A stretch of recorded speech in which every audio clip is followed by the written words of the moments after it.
इसरो के चंद्रयान 3 ने अंतरिक्ष में मचाया ऐसा भौकाल जिसे देखकर रूस छोड़िए चीन और ब्रिटेन का हुआ बुरा हाल। 16 अगस्त के दिन इसरो के वैज्ञानिकों ने दबाया सा बटन जिससे दहाड़ते हुए चांद के करीब पहुंचा भारत का चंद्रयान। दोस्तों, पिछले 30 दिनों से बिना रुके सफर करते हुए भारत का चंद्रयान अपनी मंजिल के बेहद करीब पहुंच चुका है। इसी बीच इसरो की तरफ से एक बहुत बड़ी खबर निकल कर आ रही है जिसे सुनकर भारत के दुश्मन देशों की हवा टाइट हो गई है और चीन की बातों में आकर चंद्रयान 3 के पीछे लूना 25 भेजने वाले रूस की तो बैंड बज गई है। तो आखिर 16 अगस्त के दिन चंद्रयान 3 ने ऐसी तो क्या करामात कर दिखाई है जिसकी खबर पूरी दुनिया में आग की तरह फैल रही है। और इस मिशन से जुड़ा ऐसा तो क्या सीक्रेट है जिसे इसरो ने पूरे 1 महीने से छिपा कर रखा था। जानने के लिए वीडियो को अंत तक जरूर देखिएगा। दोस्तों, 14 जुलाई के दिन पृथ्वी से रवाना होने के बाद चंद्रयान 3 ने पूरे 17 दिन पृथ्वी के गोल गोल चक्कर लगाए थे और 1 अगस्त के दिन इसने चंद्रमा की तरफ जाने वाला लंबा गैलेक्टिक हाईवे पकड़ा था। जिसके बाद 5 अगस्त के दिन चंद्रयान 3 ने चांद की कक्षा में प्रवेश किया था और तब से ये चंद्रमा के चारों तरफ ऑर्बिट रेड्यूसिंग मैन्यूवरिंग कर रहा है, यानी कि ये धीरे धीरे अपनी कक्षा को छोटा करते हुए चांद के नजदीक जा रहा है।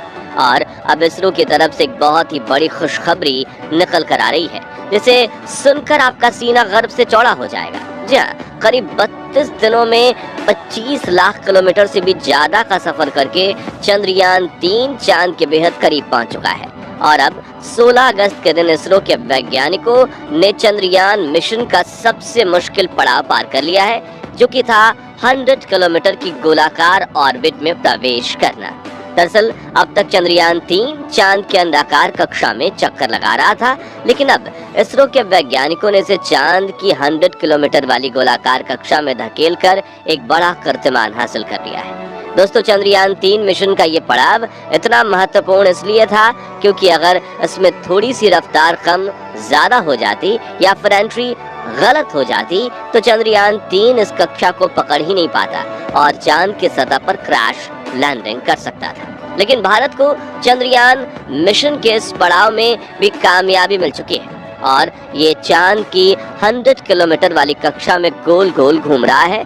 इसी कक्षा में चंद्रयान 3 के इंटीग्रेटेड मॉड्यूल में से प्रपल्शन मॉड्यूल और विक्रम लैंडर अलग होने वाले हैं। इसके बाद प्रपल्शन मॉड्यूल अगले कई सालों तक इसी कक्षा में घूमता रहेगा, जबकि लैंडर मॉड्यूल लैंडिंग के लिए आगे बढ़ेगा। इसी के साथ दोस्तों, भारत के चंद्रयान 3 ने एक बेहद कठिन चरण में एंट्री कर ली है और अब अगला हफ्ता पूरे मिशन की कामयाबी के लिए बेहद जरूरी है, क्योंकि एक जरा सी भी चूक में पूरा मिशन बर्बाद हो सकता है। मिशन का ये चरण चंद्रयान 2 के लिए बेहद कठिन साबित हुआ था, जब ये स्पेसक्राफ्ट दूसरे अंतरिक्ष यान से और उल्कापिंड से टकराते टकराते बचा था। क्योंकि दोस्तों, चंद्रमा की कक्षा में दुनिया भर के कई मून मिशन के बंद पड़े स्पेसक्राफ्ट बिना किसी रोक टोक के घूमते रहते हैं। वहीं चंद्रमा की मैग्नेटिक फील्ड और ग्रेविटी भी पृथ्वी से काफी ज्यादा कमजोर है, इसलिए यहाँ पर आए दिन उल्कापिंडों की बारिश होती रहती है। इसी वजह से इसरो के वैज्ञानिक लगातार चांद पर नजरें गड़ाए बैठे हैं ताकि चंद्रयान 3 की राह में ऐसी कोई मुश्किल आए तो वो स्पेसक्राफ्ट का रास्ता मोड़कर इसे नष्ट होने से बचा सके। अब चंद्रयान 3 मिशन के आगे के शेड्यूल की बात करें तो इस ऑर्बिट में प्रपल्शन मॉड्यूल से अलग होने के बाद चंद्रयान 3 का लैंडर मॉड्यूल अपनी विक्रम धीरे धीरे रफ्तार को कम करते हुए 20 अगस्त के दिन डी ऑर्बिटिंग के चरण में दाखिल होगा, जिसमें इसकी ऑर्बिट को घटाकर 100 किलोमीटर इंटू 30 किलोमीटर की अंडाकार ऑर्बिट में स्थापित किया जाएगा, जिसमें रहकर विक्रम लैंडर अपने कैमरास की मदद से लैंडिंग साइट का दौरा करेगा और सब सही रहा तो दूसरे चक्कर में 30 किलोमीटर की ऊंचाई से अपनी ऑर्बिट छोड़ देगा और चांद की सतह पर लैंडिंग करने के लिए रवाना हो जाएगा। इस लैंडिंग प्रोसेस में विक्रम लैंडर का एडवांस आर्टिफिशियल इंटेलिजेंस एल्गोरिथम समय समय पर डी-बूस्टर चालू करके लैंडर की रफ्तार को कम करेगा और आखिर में करीब 2 मीटर प्रति सेकंड की वेलोसिटी यानी कि 7 किलोमीटर प्रति घंटे की रफ्तार से चांद की सतह पर लैंडिंग करेगा। हालांकि साथियों, जहां चंद्रयान 3 चांद की सतह पर 23 अगस्त के दिन लैंड करने वाला है। वहीं रूस का अंतरिक्ष एजेंसी रॉसकॉस्मोस का लूना 25 को डायरेक्ट रास्ता पकड़कर चांद की तरफ भेज दिया गया है और वो 22 अगस्त के दिन ही चांद की सतह पर लैंड कर जाएगा। जो सुनकर कई भारतीय काफी ज्यादा हताश हुए थे, क्योंकि लूना 25 ने चंद्रयान 3 की लैंडिंग का इलाका भी चुरा लिया है। यानी कि जहां भारत चांद के दक्षिणी ध्रुव में लैंडिंग करने वाला पहला देश बनने वाला था, अब वहीं लूना 25 अगर सही सलामत लैंडिंग कर लेता है तो रूस दक्षिणी ध्रुव पर विजय पाने वाला पहला देश बन जाएगा। लेकिन आपको बता दें कि इसरो ने पूरी दुनिया से एक सीक्रेट छिपा कर रखा है, जिसके बारे में पता लगते ही रूस का तो डर के मारे गला ही सूख गया है। और वो सीक्रेट ये है कि चंद्रयान 3 के पास करीब 2 एक्स्ट्रा दिन है और अगर इसरो चाहे तो इसकी रफ्तार को बढ़ाकर या जो एक्स्ट्रा चक्कर लगाने वाला उसे घटाकर 21 अगस्त को ही चंद्रयान 3 को दक्षिणी ध्रुव पर उतार सकता है। हालांकि फिलहाल इसरो का ऐसा कोई प्लान नहीं है, क्योंकि हम कंपटीशन में नहीं बल्कि मिशन को सफल बनाने में यकीन रखते हैं। और इस वक्त जिस तरह से चंद्रयान 3 आराम से आगे बढ़ रहा है, ऐसे में इस मिशन की सफलता के चांसेस पूरे 100% है। लेकिन अब कई लोगों के दिमाग में ये सवाल उठ रहा है कि आखिर इसरो ने चांद पर जाने के लिए इतना बड़ा रास्ता चुना ही क्यों? यानी कि जहां नासा के अपोलो मिशन को चांद पर पहुंचने में 4 दिन लगे थे, यूएसएसआर के लूना 1 ने तो सिर्फ 34 घंटे के बाद ही चांद पर लैंडिंग की थी और रूस का रीसेंट मिशन लूना 25 सिर्फ 5 दिन के बाद ही चांद की कक्षा में पहुंच चुका है। तो फिर इसरो को ये मिशन पूरा करने के लिए 10 गुना यानी 40 दिनों का समय क्यों लग रहा है? तो इसके पीछे का सबसे बड़ा कारण है टेक्नोलॉजी एंड बजट। दरअसल इन सभी देशों ने अपने अंतरिक्ष यान को चांद तक पहुंचाने के लिए एक सीधे रास्ते से भेजा था, लेकिन ऐसा करने के लिए काफी बड़े बड़े लॉन्चर्स और बहुत ज्यादा ईंधन की जरूरत पड़ती है, जिसके लिए खर्चा होता है बहुत सारा पैसा।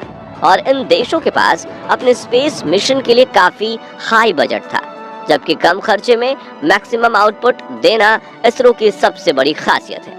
और इस बात को ध्यान में रखते हुए इसरो के वैज्ञानिकों ने चंद्रयान 3 की लॉन्चिंग में उसी इलेक्ट्रिकल रूट को इस्तेमाल किया जिससे मंगलयान और चंद्रयान 2 को लॉन्च किया गया था। इस रास्ते में चांद पर जाने का सबसे बड़ा फायदा यह है कि इसमें सिर्फ ऑर्बिट बदलने के लिए ही फ्यूल की जरूरत पड़ती है, यानी कि ज्यादा ईंधन को ले जाने के लिए बड़े बड़े रॉकेट और स्पेसक्राफ्ट की जरूरत नहीं पड़ती, जबकि डायरेक्ट लॉन्चिंग में बहुत ज्यादा फ्यूल चाहिए होता है।